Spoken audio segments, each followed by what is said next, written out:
Okay. Hello and welcome to the next episode of the CAL FIRE Office of the State Fire Marshal's NERIS webinar series. My name is Kara Garrett and I will be available for technical assistance during this webinar. This webinar will last about an hour and it will be recorded and posted on our website with the slide deck. Please type any questions into the Q&A portion of your screen, and after the presentation, we will be holding the question and answer session.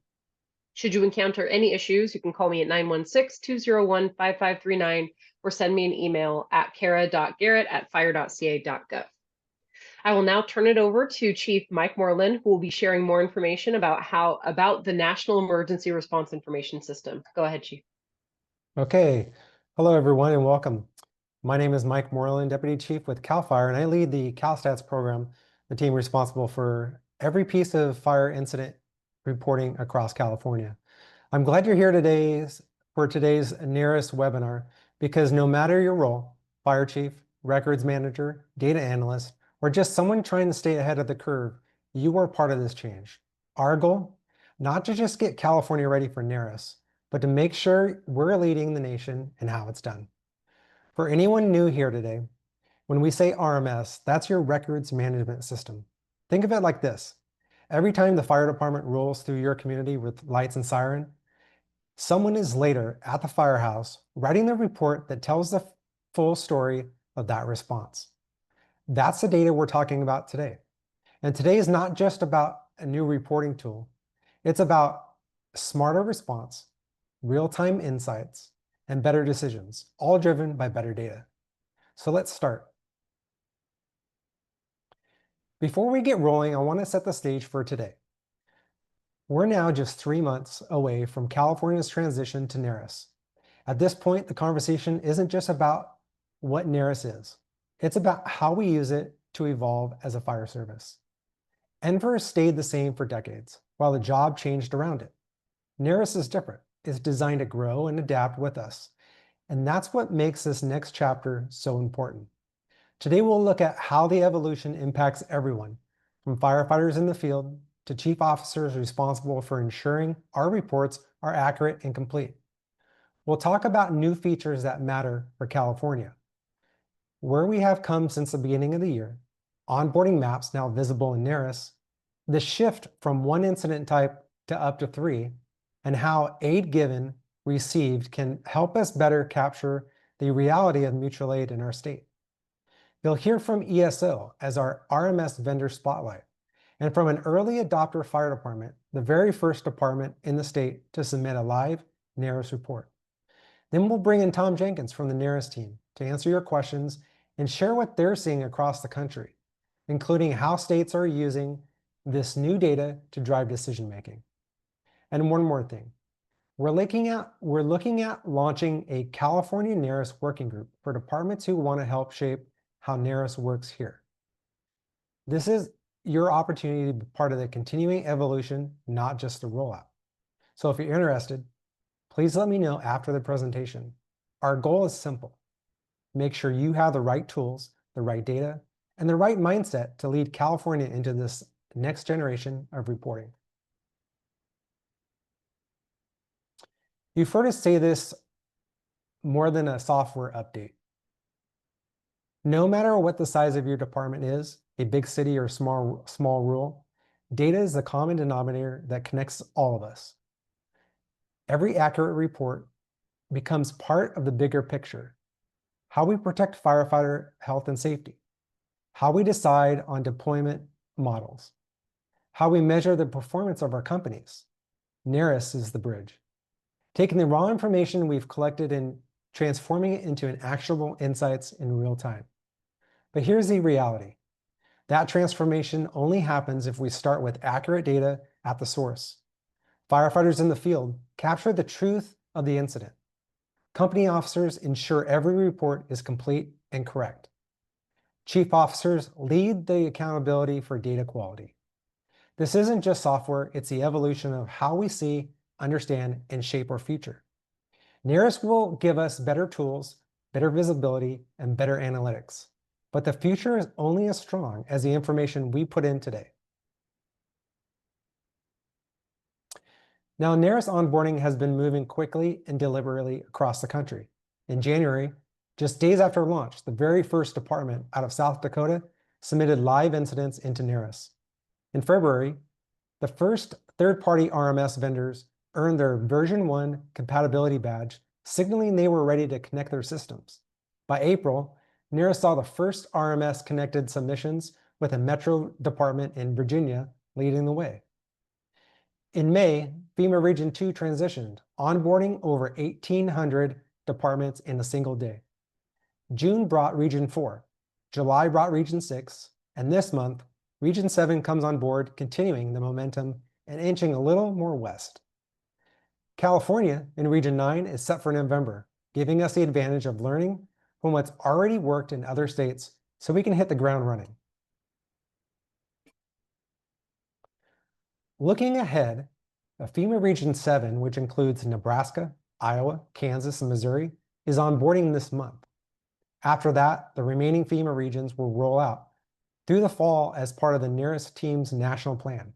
Hard to believe that we're already talking in mid-August about fall and about this transition. Back in March, when we kicked off these webinars, none of these regions even started onboarding. Now here we are, talking about the fall phase. While the schedule is set, there's flexibility. If your department has a specific reason to move earlier, like switching RMS vendors or addressing a local reporting need, we can work with the NERIS team to make that happen. On the vendor side, collaboration has been strong.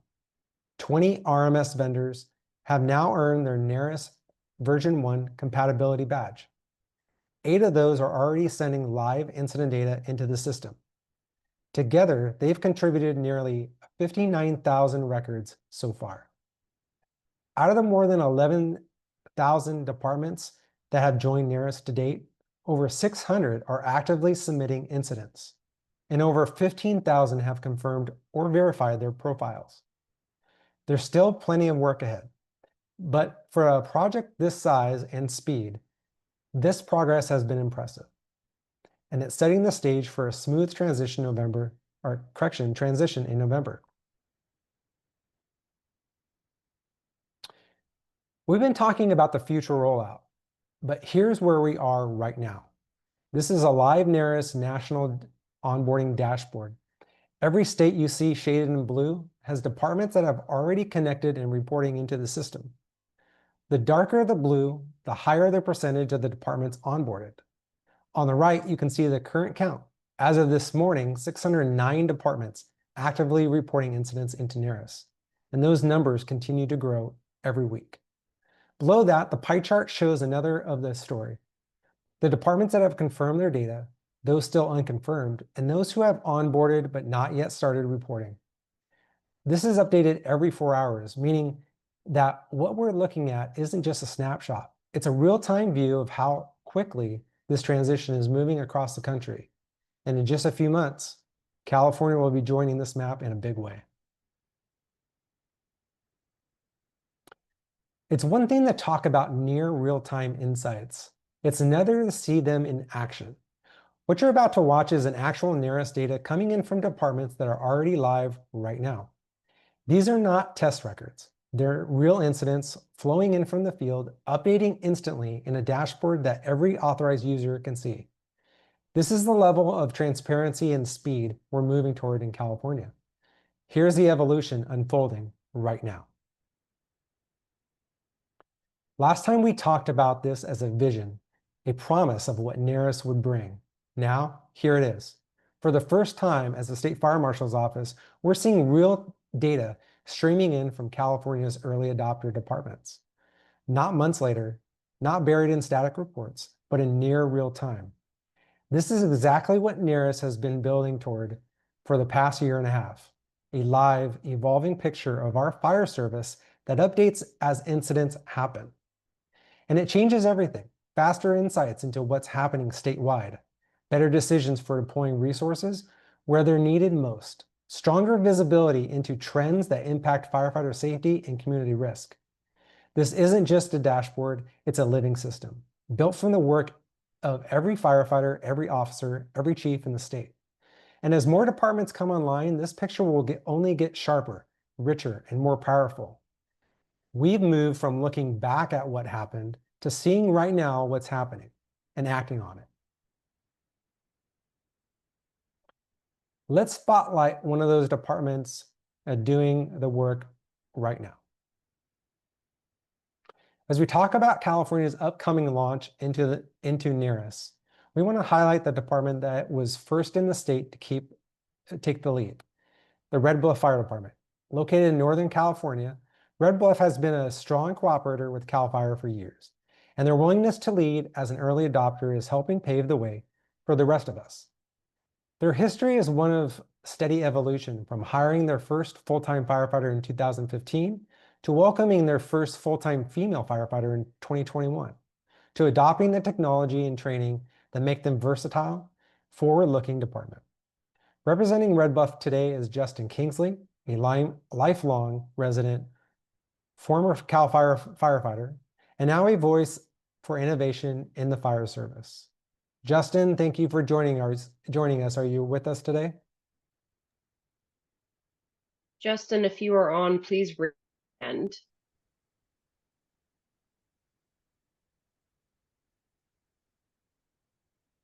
Justin is not on with us today.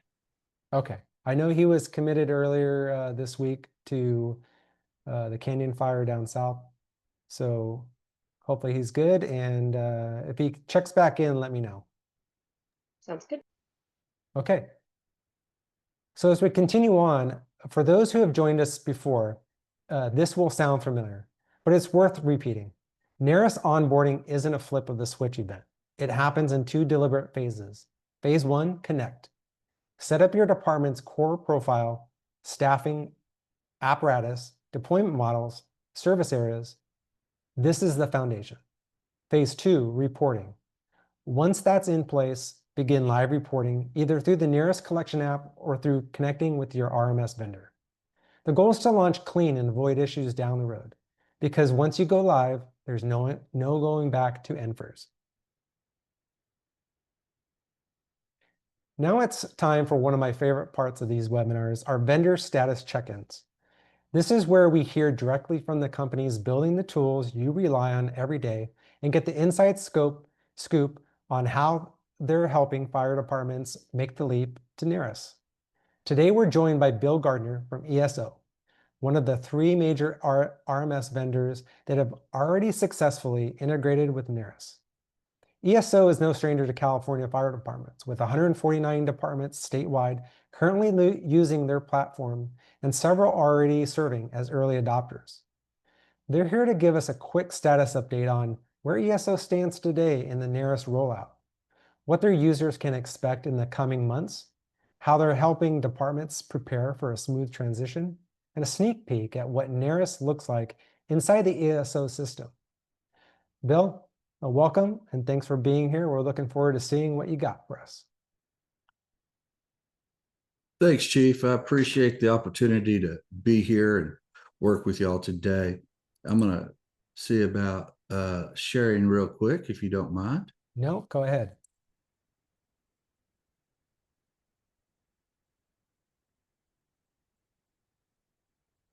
Everyone able to see those slides? Yep, looking Thank good. you. I think Mike has done a great job here in California preparing y'all to take a migration that's going to be truly meaning to us at ESO, and more importantly to the fire service across not just the US, but we're seeing significant interest in NERIS in Canada and some of our other UK partners, watching that data set as we go and make forward. So improving the community health and safety through the power of data is what we do at ESO every day. And we have been actively engaged with NERIS with this project since it started. A little bit about myself, just proof that I do exist. You can find that, and it's not on the back of a milk carton. I've had a blessed 40 years in fire EMS, made the mistake of running over to the law enforcement side for just a little while, found my way back home very quickly, and have had the opportunity to work in a rural frontier area, starting out as a kid, making my way all the way through that to working in some large urban environments. Spent my last 15 years as a fire chief before retiring and moving into private industry. NERIS availability at ESO has been great. The chart I'm showing there is where we started with this project and what we've done with it moving forward. The big pieces for y'all to understand is NERIS came about in a unique way. We were all used to having a guide item from U.S. Fire Administration saying, here's all the validation rules, here's all the things. When we went to the NERIS project, it gave us the opportunity to throw everything out the window and come back in on how we can do this and do it better. And so it gave us an opportunity at ESO then to basically rebuild. We started with a new tech stack, we started with new technology and rebuilt in a way that we were excited about.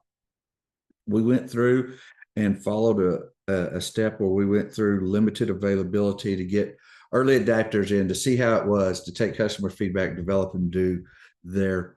We went through general availability in mid-July, and now we're in August and September, where we've moved to where CAD is completely integrated with that. We have our patient care reporting in our electronic health records that they're working through. The integration will be rolling out in the next steps. And then post that, we'll continue to do those things. Our friends at FSRI will tell you that NERIS is not going to be able to do everything. That is why they partnered with CAD vendors and RMS vendors and everyone they could, not to create a replacement for, but an enhancement to. And we've really been able to work with them and do these things. So this is what a little bit of our roadmap looks like, not just today, but as we go through the beginning of the year. Moving into October, we'll continue to take feedback as we go through. We have integrated our personnel management. One of the things we know is the ability to track exposures from a fire ground, the decon process, the ability for firefighter injuries and illnesses related to response and tracking that and tying that to their records. That'll be available in October. And then we will continue up to making the final adjustments in December. Schema 2 is coming out, so we'll be doing that in January like everyone else as it goes forward. It's going to give us more data around community risk reduction and give us the ability to look at what we used to refer to as cause and origin type events, what took place with those related fires. Some of the things that you'll see is we didn't build just a NERIS base. We built a records management product so we could do some things beyond what NERIS collected. They have some binding things by law, such as collecting people, collecting those type of things. We made sure we did that. We have really enjoyed some success moving forward with NERIS and moving these into an arena to be with that. Once we got past general availability and we got CAD, we got scheduling, we got some of those things moving and going into the systems, we were able to put about 4,789 customers are enabled. We have told everyone, train your people. Don't just make this start and turn on. 234 of them have gone ahead and finished that training, made those integrations, 3,300 unique, and we have 103 agencies that are live every day with this product. We have standing meetings with FSRI, with Craig and his team, tracking those items going through, and we have another large metropolitan department that wants to go on to start going forward in this process because they're ready to go. The amount of data, like you showed, Chief, that's coming in real time and seeing what's taking place, we're looking at taking that data, leveraging that with our partners at Esri and moving that to change situational awareness, and then laying that over into our Logis CAD product and changing not just the predictability, but we're also able to provide those recommendations in where it is. Our Logis CAD product is designed strictly for fire and EMS. We don't do law enforcement CAD. We don't do that. And we overlay in a significant number of agencies that have either a standalone fire dispatching that's tied to a master CAD, or they do a feed from that to support what's taking place there. So we're proud of those numbers. That's the August 6th numbers. I got told from my team today that those numbers have increased again, and I just didn't get time to update a slide. But yeah, we've added another 300 folks into the integrations, and out of those that have already gone through adding in their NERIS number and their unique identifier, we've had another 150 of those turn on the enablement. We have, it's your agency, you need to decide. I think you told them very well, Chief. You don't get to do it both ways. You need to report in NFIRS, and then when you leave NFIRS, you're going to NERIS. And the customer now has the ability, when they're ready, to flip that switch. I have this funny feeling about December 31st, about 11:59, we're going to see a lot of switches flipped, and that's okay. We're going to be there with that. One of the things we were really excited about was we were able to change the way extracts worked and build those into direct APIs. So when the report has 3 different levels. You have a draft, you have a review state, and you have a locked state. When it goes into that locked state, we send that to NERIS at that time. So we're getting as close to real-time available data as we've ever been in the fire service. Our friends at CAL FIRE, y'all know what it was like to get reports for a while. There were struggles that we have had with your team on how can we get you reports quicker and just getting it done. This will help with that. If you're migrating and you want your historical NFIRS data for ISO, for accreditation, for open records requests, what we've done is built those where they're still in the platform for you. So if you need to print those, you need to pull those down. You don't have to go somewhere else and look for them. We know you're going to need those. We know they're going to need to be there for a while, because we were able, instead of trying to build this into a NFIRS platform, but to build a new platform, sit it on the same login, sit it on the same desktop, you can pull those records. So your administrators will be able to pull those records, and you'll also have your inspectors able to have those records from where that went through, feeding back into the properties, showing those previous events at those locations. So just because you don't know how many false alarms you ran in January doesn't mean all those false alarm people are not going to have that record in the system to still have to account for why they hadn't fixed those alarm systems going off at 3 a.m. So we took that into it. We're working with some folks at IPSDI, a couple of other folks that we're looking at. What's the official crosswalk look like? We're going to put the systems into our insights and our analytics reporting piece. So you're going to have that. The crosswalk doesn't match 100%. We know that there's some cheat sheets out there and some formulas out there. We think there is a better way to do that. So we're working through to get that so it can be into an analytics piece for you and make that. Patience is prudence. I don't know how much more to say that. Tom and Craig and Steve and that team did an amazing job of building a product in a very short timeline. We appreciate their partnership with us while we were doing that, and allowed a lot of teams to go and build a really great product in less than a year. And that's not normally done anywhere in the RMS business. All of you in the RMS business know there's 2 ways to get that. Someone will tell you it's custom and they want you to pay them to build it and modify it, or it's on a roadmap and it'll get there. This was allowing us to have some really great opportunity to move forward and do this. But the NERIS of today will not be the NERIS of tomorrow, which means our product of today will be changing and improving with that. As we add items to the NERIS environment, we'll add those items. And that was one of the reasons we wanted to build a new platform, to make it easier to add those items real time while we're moving through this process. We talked about the third status and the ability for a check. We talk about having an officer in charge of quality review fields in there. That's not part of the NERIS standard. We feel like it's needed though for department operations, personnel on units. We know that certain agencies have personnel that may not be on a unit that are on an incident. You still need to track those people. So we wanted to make sure no one got lost in the shuffle and that you're still able to do that. Unit narrative is not part of the NERIS standard, but we also know that it's an important part of telling the story and sharing those pictures. So we created, the agency has the ability to require units to be able to do that and show that. And then you'll see here in a few minutes, the ability to mark a unit report is complete. We also built an integration in the CAD that if that unit gets canceled, they're not required to build a report. We know it got canceled, so it takes care of that. In the printing, we know that not everything we do is open records required, so you can redact that.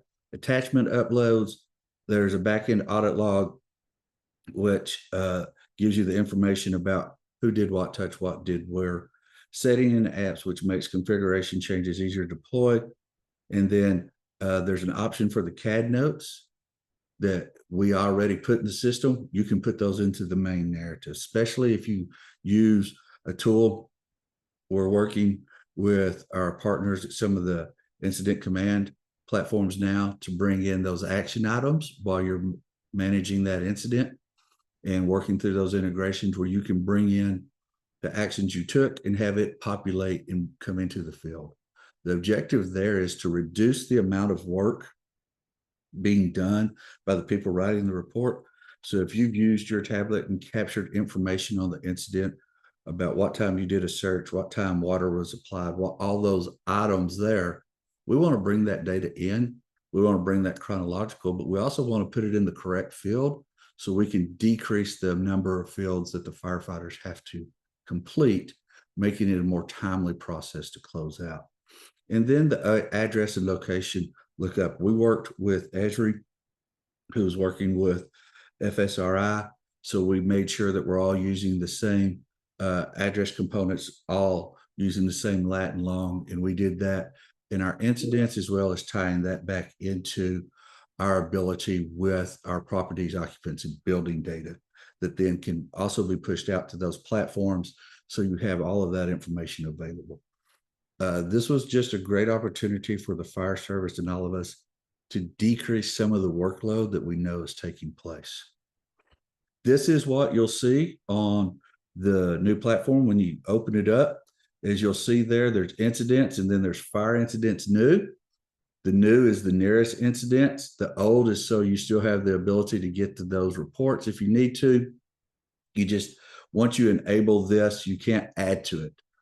We didn't want someone putting those reports in the wrong spot and not being able to get those submitted. And so that's available. Remember that NERIS has a deadline of January 15th on being able to modify, adjust, change any of those NFIRS reports that are there. January 1, you should not be submitting to them. Configurable, it's been updated. We allow some configurable tables for this. You want to be able to look at and find, what do I need to look at? What are my reports? What are my battalion's reports? What is my shift's reports? All of that. So we create that right up front. Those of you with a CAD integration, a CAD will create that report for you and start populating that data as you're going through that incident. Then also update off of an incident command tool that you may have. So then it'll go back through. If you'll also notice, if you're taking data from a lot of places, it'll give you how many validation issues you need to complete that report. And our objective is to decrease that and still allow the agencies to get all of the important pieces of data. So we've created the ability for the agencies to have some validation rules themselves. We know that they may need more than what is required, and we wanted to give you all the ability to have that control and what you want to do with that. Still, while also, if you're writing a patient care report, we're going to bring that patient care report data over and put it into that NERIS report. We know the amount of data it needed in a NERIS report on a medical call is not near as what we've had previously in NFIRS. And so we'll be able to do that very quickly and help modify that. One of the things that we also know is the primary incident type. We've all talked about that. The days of remembering numbers are gone. I don't know that I'll ever forget 321s 111s and all of those associated 324s of motor vehicle, all those things. It's ingrained in my mind after all these years, but this will help solve that, where you can come in. It's a drop-down list. You can also type and search that, so you can pull those items up and just put in the primary incident type while collecting and making sure you get your additional types, and it has the same availability with you to search that, type that in, and it'll match up for you. So it decreases that. If it's coming over from a different source or a different form, we'll auto put those in for you to save you some time to make that working. The validation panel to the right, as you see that, it gives you the ability to go. You don't have to go through the entire report. You can click that validation and it'll take you to the right point so you complete that report if it didn't come in to the system.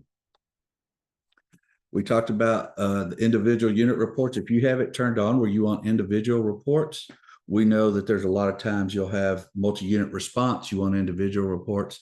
The report won't lock because something's incomplete. Well, what's incomplete? Well, it's this other engine hasn't got a unit report in yet or whatever. The battalion chief can look at that. The crews can look at that. The captain can look at that and make sure that that gets updated. So everyone's work is complete and the report gets locked and taken care of. It can be put in review status. Once it's in review status, then whoever does your QM or review of your reports can look at it, make sure it's all complete, and they can lock it, or they can say, hey, do this adjustment, do what you need to get it to a lock state and make it resolved. Here's where we are with the NERIS 2025 releases. Those items in white are the things that were needed to be done for NERIS and the ability to be compatible. Those items in gray are non-NERIS items that we thought were important to build into the product to make sure that it was available to you, and how to do a couple of things there. Some of them we've talked about. A couple of the things there, as you see, as we're going through, is that we're doing right now is the EMS report integration, external fire incident API, which means that available data. Anything you put in, you ought to be able to get out. One of the things that's probably been most difficult for a lot of folks over the years is the ability to get data back out. All of the data that's going in, you can have it through the API. So if you want to take it to a local BI tool, you can do that. You can use our analytics tool in that. You can schedule reports out of the system. If you want a monthly report, the chief wants a daily report, the battalion wants a shift report, they have the ability to have all of that coming to them and then be able to do that. As we go and finish out the next few months, we talked about the PM integration for the casualty and compensation, migration support, development support, and then prioritizing the feature pool. We're not going to stop with this today. We're going to continue to do this and continue to move forward with this. We have teams dedicated to this and going to work this for a long time to come. How's the journey going to go? I think that's the big question. How's this get done? We went with general availability and started turning this product on for a lot of people. We still have taken feedback and still work through that. We built a portal on the product that you can see, that you click on that and it gives us feedback that goes right to the product team that's working on this. I cannot say enough good things about our partnership with FSRI. Even our product people were at FRI meeting with them last week, still ongoing those discussions because it's so critical. We have a web page that has all of the training guides for you. We have webinars that we're doing. We have a help desk resource. We also then in turn will be doing regional trainings for live training to do train the trainer groups across the country for agencies can have people to go back and help train their organizations. Those start in September and we'll be releasing those dates here in the next week. Then we have training videos in the application. We broke that down per module or per tab in the module. So you get to a spot and you're not sure what to do. Here's a quick 2-minute, 3-minute video to tell you how to answer that question so you don't have to go all the way back through. So here's the things to remember. Engage the stakeholders. Ensure your point of contact is in NERIS, that you have your number, you have knowledge of your demographics. If you don't have knowledge of your demographics, don't let that drive you away. Talk to NERIS. They do a great job of putting those things together. We're going to move data in. The way we designed it, we auto-populated a lot of your data in. So once that data was in our system, we continued to move that data in, and then we worked on other geographic information to be added to it. Make a training plan. That's the reason we put training guides out. That's the reason we created videos for you. We created all of those things for you because we know training resources are tough during this time of year to get people available. That's available to you. You can actually use the NERIS product in our application to train with until you turn that bullion on and start submitting. None of those records go anywhere. So your people can look at it, they can touch it, they can learn and make it, all those things work. And then remember, January 26th is going to be here soon. So don't think, oh, I've got some time. Start making sure those plans are there and making sure all that's available to you today. Take this QR code. It takes you to a direct video. I didn't want to take all of our time here, but that video will show you the actual product. Also, if you want to touch the product, you want to play with the product, we have the availability to do that and walk through how all of those things work. So if you need to reach out and contact me, there's my contact information. But again, that's the big one, is make sure that you capture that, go look at that. That also will take you to the ability for a landing page so you can see all of the tools available for your agency to enhance this and work through this. I think we did a really good job of this. We've had great feedback from customers on adding some things to make it better, and we've applied that already. And then we think the ability to have a NERIS Plus tool for our fire departments is going to give them more data beyond the curve than what we've ever had. We also have put in and expanded the wildfire item. We have taken those. So if any of you are needing to report into DOI or Irwin, we have a report already in there and all the data fields are in that. So you can do that. We also created where the units can be rotated out, or the people can be rotated out. So you have extended operational periods. We have the ability to support that. We know that that's critical for some of our customers in California with some of the longer operations they have. So, Chief, I think I made it underneath my timeline. If I didn't, I apologize. From a guy from Texas that was talking fast, if you believe that or not. You're good, Bill, and I'm from Texas too originally, so hey, I didn't tell you what my theme was this webinar, and I always have a theme. Last month when we did it, it was Back to the Future.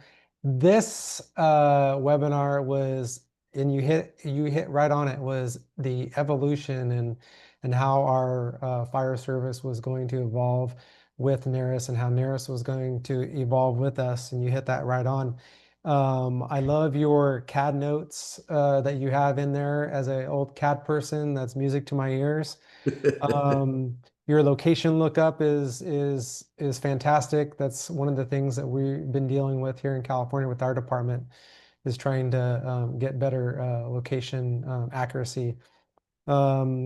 And then what I was going to bring up with Red Bluff, if they were here, was those NFIRS numbers for the incident type that everyone's used to.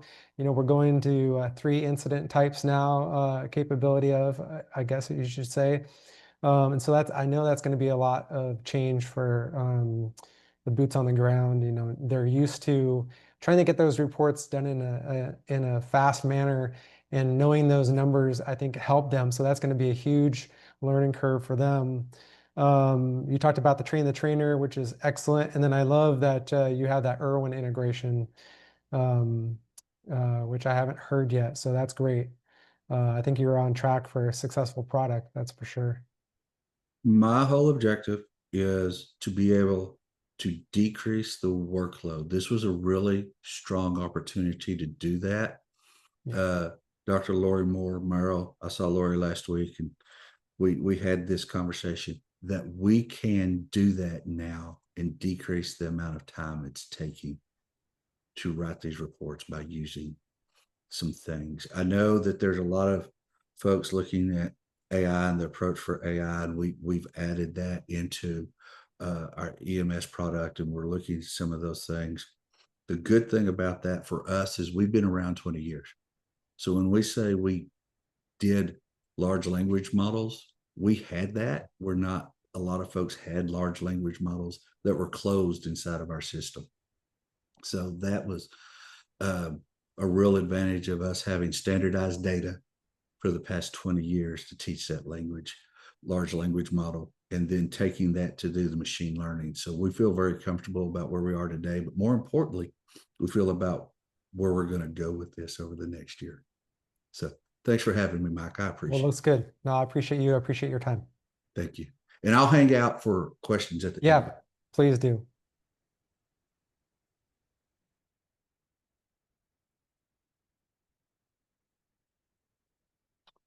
Okay. Thanks again, Bill.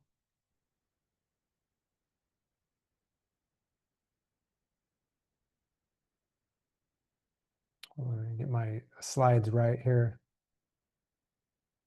So before we close out today, we're thrilled to bring in one of the most influential voices guiding the NERIS project at the national level. And please join me in welcoming Chief Tom Jenkins from the Fire Safety Research Institute, UL Research Institutes.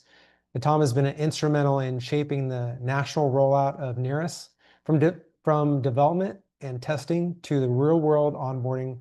He's seen the system in action with all the lessons, surprises, and momentum that come with the change of this scale. So welcome to California, Tom. We're incredibly grateful to have you with us and excited to hear your perspective on where things stand nationally and where we're headed next. We've got a few questions we'd love to walk through with you. We'll keep it conversational, give you some space to take things in a direction you think is most valuable. But if you're ready, I'd like to kick things off. Well, that's great. I appreciate you having me. Always good to visit with anybody in the state of California, especially with Orange County Fire Authority being one of our original prototype departments. You know, it's always kind of fun to see the nature, the local nature of how we work. So yeah, fire away. I'm here for you all. Okay, awesome. Thank you. So number one, what are some big lessons you have learned from the rollout in the first few regions so far? Well, I actually have dedicated a slide to this now in presentations that I do in person. You know, one thing I think get a better handle for, I don't know how many of the folks that are attending today have participated in like a national rollout about this, but 30,000 fire departments have 30,000 different ways, and you start to see some of the data input challenges, like just today trying to tackle how some fire departments that provide ALS care, that conduct blood draws for local law enforcement during a criminal investigation, you know, how those are going to be typed in a new system, how they might have done that with +1 codes in the old system. They're problems, right? They're things to tackle, but what we're beginning to see is some of the operational, you know, some would call them challenges. I think they're opportunities, right? That if we can begin to count things similarly, understand where we're maybe missing some gaps in the data, that's the only way you get to meaningful analytics and a meaningful understanding of what departments do. So that's, of course, one thing is this alignment of just understanding what we need to be counting and telling our story. But maybe even more fundamentally, Chief, is you see the challenges with local agencies that maybe are on the under-resourced spectrum. Probably about 2/3 of the departments in the country are probably the target of the direct entry, the incident data collection app, the free app in NERIS. And, you know, we have a lot of problems with onboarding where we're just dealing with fire chiefs who don't know how to check the junk folder of their email because the original invite will go there. that maybe struggle with multi-factor authentication, like many of us are familiar with for our financial institutions, but they struggle with that kind of dialogue in their email system. And so we just see challenges all across the spectrum, right? That sometimes it's basic email understanding and computers, and sometimes it's operational challenges, but all of it is growth. I mean, all of it is worthwhile. So just Yeah. lots of lessons for us. Sounds like it. My number two question for you is, let's talk about the mutual aid system a little bit, and specifically aid given, aid received, and acting as. So since California is the cornerstone of ICS and mutual aid, and NFIR's tied a lot of hands here with that. So how do you see NERIS improving on that? I was working today on some updates to our frequently asked questions that I'm hoping, and our data dictionary that will continue to align this. There is just a lot of conversation about it. California, for those of you that don't know, and Mike, it may have been, you certainly your office, that some of the massaging, let's say, of those aid types really came out of your state, that you just have some complexity there. Yeah. You have a state system that works and is the envy. I used to carry a fire scope manual in my car as a chief. Yeah. So yeah, I don't contend. Yeah, I contend that California's taught us a lot here. What we're learning about aid is we have to, much like some of the incident types, actions, tactics, is that we have to do a better job as an industry to make it easy to understand what those three different types of aid are. Right, in the old system, firefighters oftentimes got bogged down with trying to figure out, is it mutual or is it automatic? Mm-hmm. And ultimately, from a data standpoint, we just don't care, right? Locally, you care if it's mutual or automatic by how the adjoining department might be summoned and that sort of thing. But from a data perspective, we just want to know, why are they there? And the aid system under NFIRS had a big gap in that two departments had to be present in order for aid to even count, right? And so that didn't make common sense. I remember I remember a department from the state of Washington, it may have been Everett, that they had another department that through an automatic aid arrangement was responding to a piece of interstate that they were closer for, right? That's the kind of functionality between jurisdictions you want, right? So that when somebody's in trouble, they get the closest and most appropriate resource. But from a data perspective, when that other department responded into Everett or whatever the city was, they completed an incident report, but Everett didn't know anything about that response, wouldn't even know that it occurred. And so they entered an incident report, thus duplicating the incidents on both sides of both of those jurisdictions. And so you could just see it was just redundant in this case. It certainly wasn't streamlined. With those three aid types, we're just trying to make sure that if you go and you help at an incident and multiple departments are there, two or more, if you're responding in lieu of another agency into their jurisdiction, or if, like is common, and I think it's 8 counties in the state of California, where you have a contractual relationship where they can, behave as themselves or actually present as the state agency, Cal Fire, that we just want to make sure we capture those aid relationships. And I think we'll have more learning to do, that departments today, with the challenges of the workforce, I think there's going to be more for us to learn and some additional work to be had at kind of understanding those jurisdictional relationships. Yeah, for sure. And that's going to be a big one for us, because you hit on it with our contract counties. So um, that's great. Are there any patterns or common issues you're noticing from both vendors and agencies that maybe you haven't touched on yet? I think I want to highlight what Bill said earlier, and that's that this has been a significant project in teamwork. And NERIS has worked long and hard to develop a system and to refine it. I mean, when we say things like we're building it with the fire service, I think it's important that the people attending your webinar today, they know that that's not lip service. That's truly how we did this. And when you do that, right, when you kind of start with a template and you roll it out and that sort of thing, what that means is that you have to be willing to listen to the fire service and then make course corrections, right? that none of this is divinely inspired. And so we were having to change things. We were changing things up until October of 2024. And as I'm sure, if you look at Bill Gardner's maybe intake of Advil around that time, that's really when the records management system companies could start, feverishly working, was around them, because then they had maybe a more static blueprint, if you will. And so, I think that what I would highlight to make you all aware is that while NERIS stands alone from, the ESOs of the world, the other records management companies, we really are all on the same team. I look at the relationship we have with your office, Chief, and that, it's maybe it's not daily, but it's weekly. I feel like we're solving problems, we're helping to Yeah. handle one-off cases. And that's the beauty of the fire service. I mean, nowhere can you find governmental entities at local, state, federal, tribal, territorial levels that are working with the private sector and different coasts. And so it is kind of inspiring. And I hope that you can kind of catch that in my voice. That is the project easy? No. Does it come with plenty of headaches? Yes. But it's all worth it. And it's cool to see that the debate we're having, the conversations we have to facilitate, they're just about figuring out how to get better. They're just about figuring out how to construct our stories and understand what we're doing and not doing to deliver service. So tons of lessons, but I think it's that teamwork one that really has emboldened me. Okay, I like that. I would agree with that. So one of the questions we get a lot, especially at the State Fire Marshal's office, is about the node. Um, for those still unsure, can you break it down in plain language, and what is it and why does it matter? Well, when I use the term node, all a node is I would say that to use common terminology, maybe we make it kind of NIMS-ish.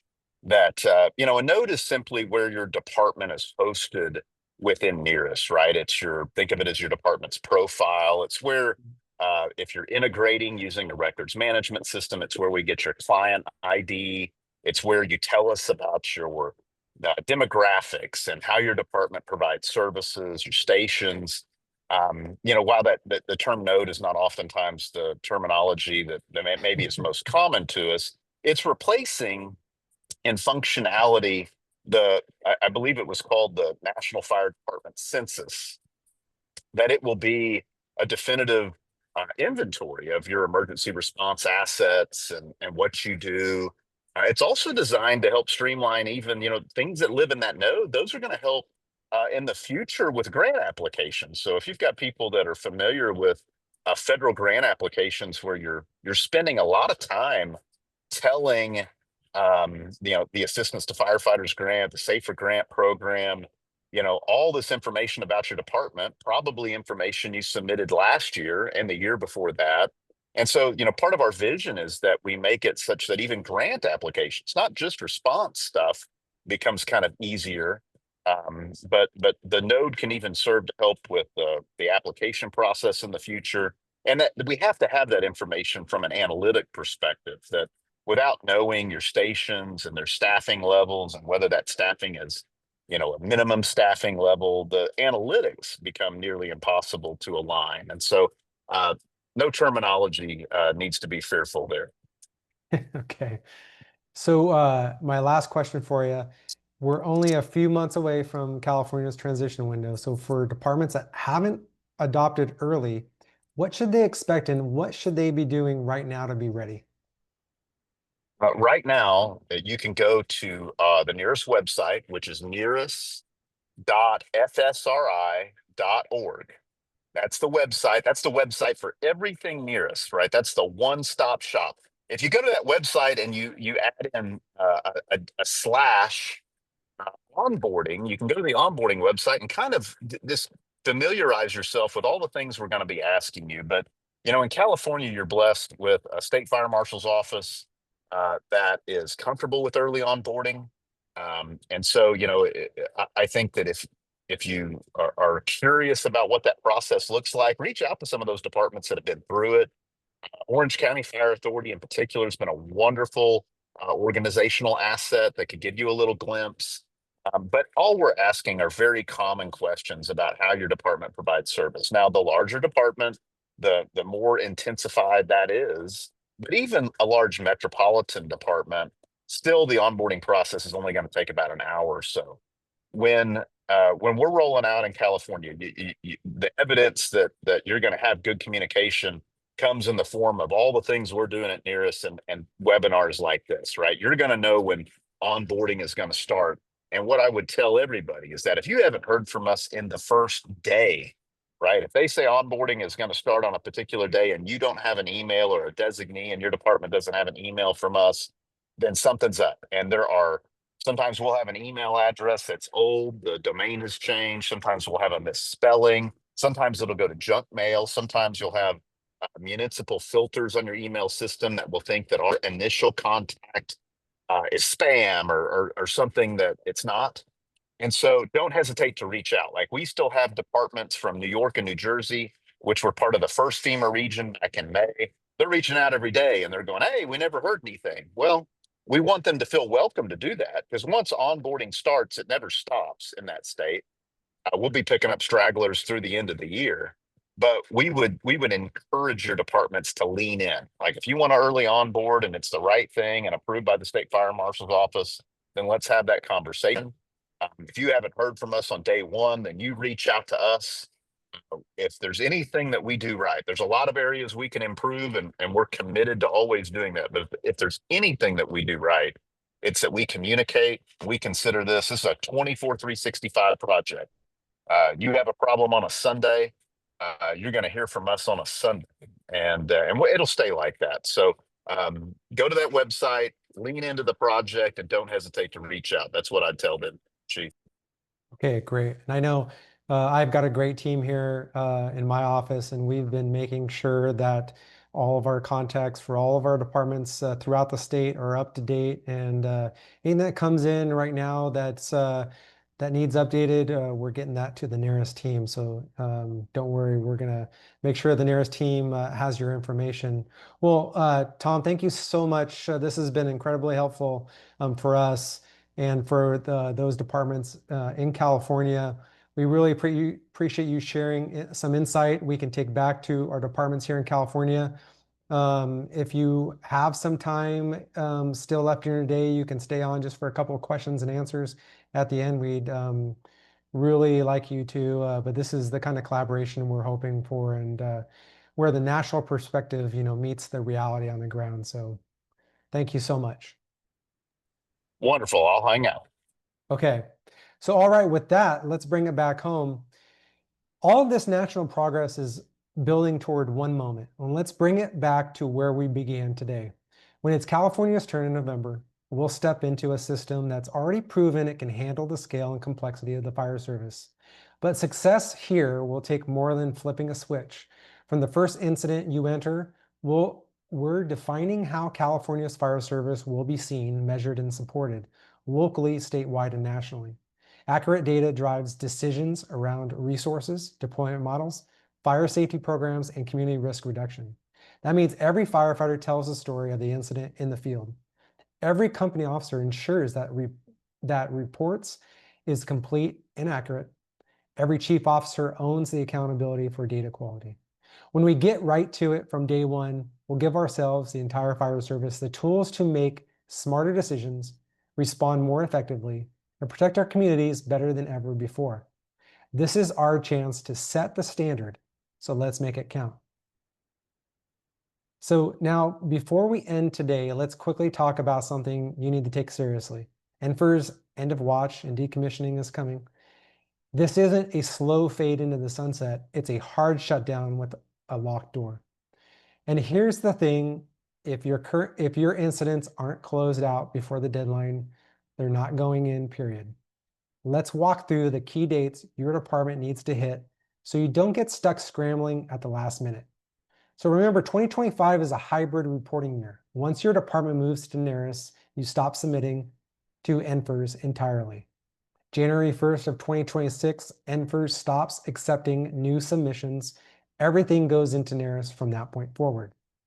January 15th, 2026 is the last day to submit 2025 incidents into NFIRS. if you're still finishing them up. And January 31st of 2026 is the final day to edit or modify any 2025 NFIRS incidents. After that, the system is locked. We are a huge department, so getting all of our incidents packaged up is a little tough. However, you need to ensure you're getting your incidents submitted to NFIRS now. Don't wait until the end of the year. To avoid a backlog and ensure a successful transition, we must all act decisively. Finally, before we wrap up, here's three quick ways to make sure you stay ahead of the curve as we move towards NERIS. First, visit the NERIS FAQ page for answers straight from USFA and FSRI on what's changing, why it matters, and how it will work. Second, sign up for the NERIS email list. That's the fastest way to get updates on new features, timelines, and national training opportunities. Check out all of their training and informational videos they have for you there. And third, stay connected with CAL FIRE's CalStats team. We'll keep you informed on state-specific guidances, resources, and key dates as we get closer to the rollout.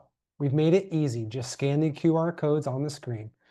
One will take you to the FSRI website, one to a library of NERIS videos, and one to our CalStats page. NERIS is moving fast, so make sure you've got the information you need when you need it. With that, I appreciate everyone who joined us today. We'll see you again on Monday, October 20th at 1 p.m.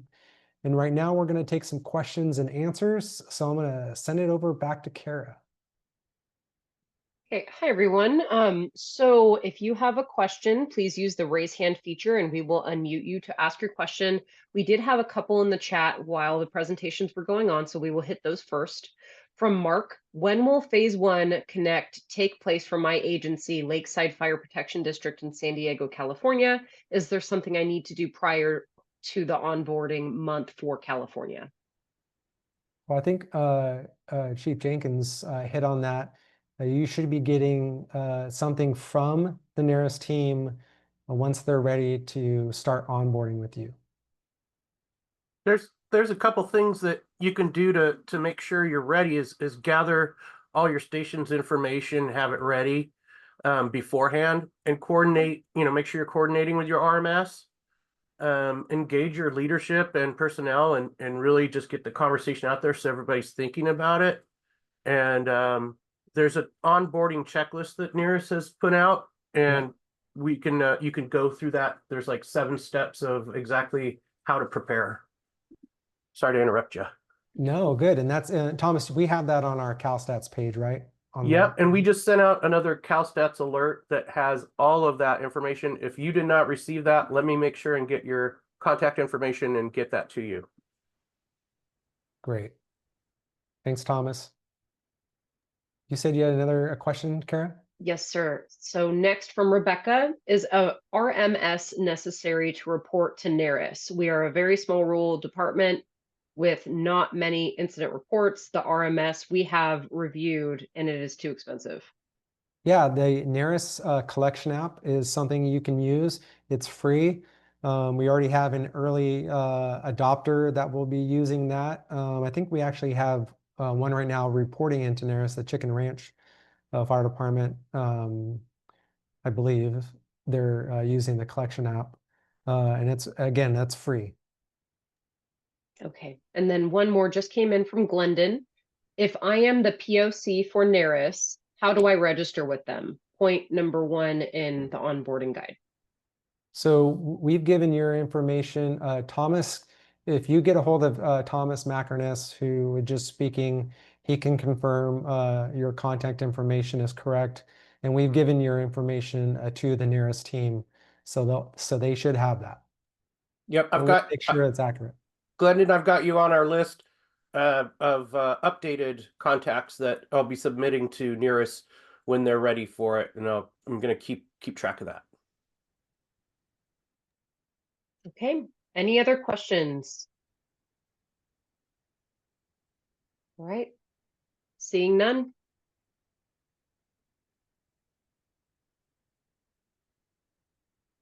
Okay, so we would like to mention that we did cancel the September 23rd webinar, and the next webinar is October 20th, but I will kick it over to Chief Morlan to close us out. That's all I have for everyone today. I appreciate everyone who joined us. I appreciate all of our vendors, and for Thomas Jenkins for joining us today. And I know time is precious, so thank you very much. We'll see you in October.